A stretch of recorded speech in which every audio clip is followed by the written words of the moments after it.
جس دن وہ اپنے رب کا دیدار کرے گا اور رب کے سامنے حاضر ہوگا اور اس کا دیدار کر کے اپنی خوشی میں مزید اضافہ کرے گا۔ سبحان اللہ۔ تو کہنے کا مقصد یہ ہے، یہ روزہ اللہ تعالیٰ کا ڈر، خوف اور تقوی، پرہیزگاری عنایت کرتا ہے۔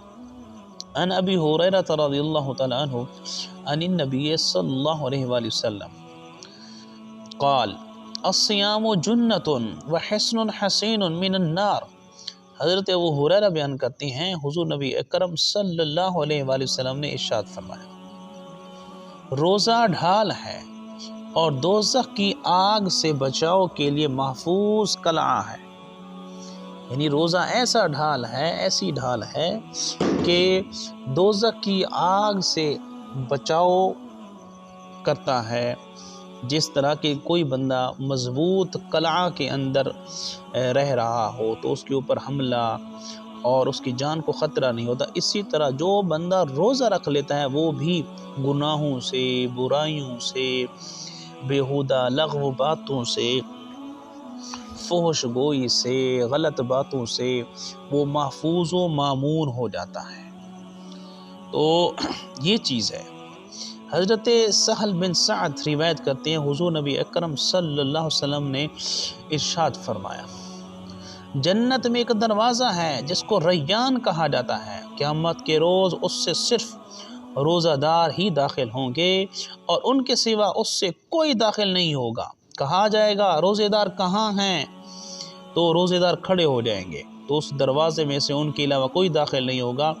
پھر جب وہ روزے دار داخل ہو جائیں گے، دروازہ بند کر دیا جائے گا اور کوئی دوسرا شخص اس میں سے داخل نہیں ہوگا۔ پیارے دوستو، یہ بھی فضیلت والی بات ہے کہ جنت میں خاص دروازہ صرف روزے داروں کے لیے بنایا گیا ہے، انہی کے لیے رکھا گیا ہے، اور روزے داروں کو جب بلایا جائے گا تو روزے دار اس میں سے داخل ہوں گے اور جنت میں داخل ہو جائیں گے۔ یہ بھی فضیلت ہے، شرف ہے، یہ اللہ تعالیٰ یہ ساری چیزیں عنایت فرماتا ہے۔ سبحان اللہ۔ اب جو دوسرا عنوان ہے پیارے دوستو تراویح والا، وہ ہم نمٹانے لگے ہیں۔ احادیث آپ سنیں، سبحان اللہ، کیونکہ سوشل میڈیا کا دور ہے، ہم فیس بک چلا رہے ہوں، یوٹیوب چلا رہے ہوں، ایک ویڈیو سامنے آتی ہے جس کے اندر یہ بیان ہوتا ہے کہ آج کل کچھ لوگوں نے تراویح اپنے طرف سے گھڑ لی ہے، بنا لی ہے، اس کا دین اسلام کے اندر کوئی بھی تصور نہیں ہے، کوئی حقیقت نہیں ہے، اور لوگوں کی بنائی ہوئی یہ چیزیں ہیں۔ تو پیارے دوستو، الحمدللہ تعالی اہل سنت و جماعت تراویح 20 رکعت ادا کرتے ہیں، یہ ثابت ہے، بالکل ثابت ہے، آقا کریم علیہ السلام کی سنت کے مطابق ہے، آپ کی اسوہ کے مطابق ہے، صحابہ کرام، تابعین، تبع تابعین کے عمل کے مطابق ہے۔ آپ سنیں احادیث اور دلائل اپنے ذہنوں کے اندر مضبوط کریں۔ حضرت ابو ہریرہ رضی اللہ عنہ بیان کرتے ہیں، حضور نبی اکرم صلی اللہ علیہ وسلم اپنے حجر مبارک سے باہر تشریف لائے تو آقا کریم علیہ السلام نے دیکھا رمضان المبارک میں لوگ مسجد کے ایک گوشے میں نماز پڑھ رہے تھے۔ آقا کریم علیہ السلام نے دریافت فرمایا، یہ کون لوگ ہیں؟ عرض کی کہ یہ وہ لوگ ہیں جنہیں قرآن یاد نہیں ہے، قرآن زبانی نہیں آتا۔ تو حضرت ابی بن مالک رضی اللہ تعالیٰ عنہ نماز پڑھا رہے تھے اور یہ لوگ ان کی اقتداء میں نماز پڑھ رہے تھے۔ تو حضور نبی کریم صلی اللہ علیہ وسلم نے ارشاد فرمایا، انہوں نے درست کیا ہے اور کتنا ہی اچھا عمل ہے جو انہوں نے کیا۔ پیارے دوستو، یہ وہ حدیث ہے سنن ابی داؤد کی جو بہترین مفہوم پیش کر رہی ہے تراویح کے حوالے سے، کہ حضرت ابی بن کعب جو صحابہ کرام میں سے قاری تھے، خوبصورت آواز کے مالک تھے، وہ ان کو نوافل پڑھا رہے ہیں اور صحابہ کرام ان کے پیچھے نوافل پڑھ رہی ہیں۔ تو پیارے دوستو، یہ جو تراویح ہے یہ بھی نفل کی ایک قسم ہے۔ سبحان اللہ۔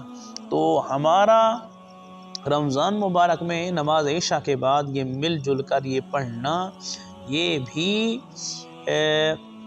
آقا کریم علیہ السلام کی سنت کے مطابق ہے، صحابہ کرام کی سنت کے مطابق ہے، کیونکہ آقا کریم علیہ السلام نے حضرت ابی بن کعب اور ان کے مقتدیوں کے بارے میں فرمایا، انہوں نے درست کیا اور ان کا عمل کتنا اچھا ہے۔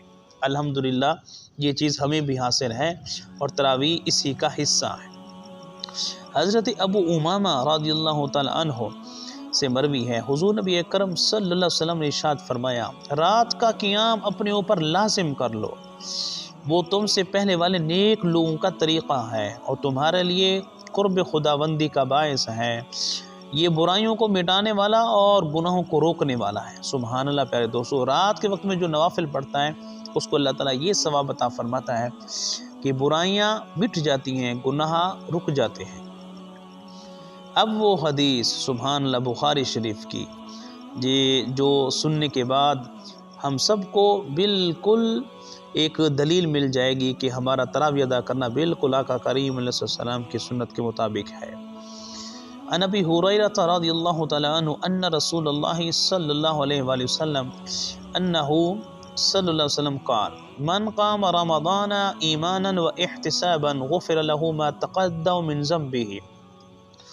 حضرت ابو ہریرہ رضی اللہ تعالیٰ عنہ بیان کرتے ہیں، بے شک رسول اللہ صلی اللہ علیہ وآلہ وسلم نے ارشاد فرمایا، جس شخص نے رمضان المبارک میں قیام کیا یعنی نوافل ادا کیے ایمان کی حالت میں اور ثواب طلب کرتے ہوئے، اللہ تعالیٰ اس کے گزشتہ گناہوں کو معاف کر دیتا ہے، اس کے گزشتہ گناہ معاف کر دیے جاتے ہیں۔ سبحان اللہ پیارے دوستو، یہ مطلق طور پر ہے، اس میں تراویح بھی آ جاتی ہیں، نوافل بھی آ جاتی ہیں اور تہجد بھی آ جاتی ہیں۔ سبحان اللہ، ہم تراویح ادا کرتے ہیں تو یہ بھی رات کا ایک قیام ہے، رات کے نوافل ہیں، تو اللہ تعالیٰ اس کے ذریعے ہم سب کو یہ ساری نیکیاں عطا فرمائے گا۔ تو پیارے دوستو، آپ نے سنا روزہ حصول تقوی اور پرہیزگاری کا ذریعہ ہے، اور اس کے ساتھ ساتھ جو تراویح کی شرعی حیثیت ہے وہ آپ نے سنی، آقا کریم علیہ السلام کا عمل، اور حضور نبی کریم علیہ السلام نے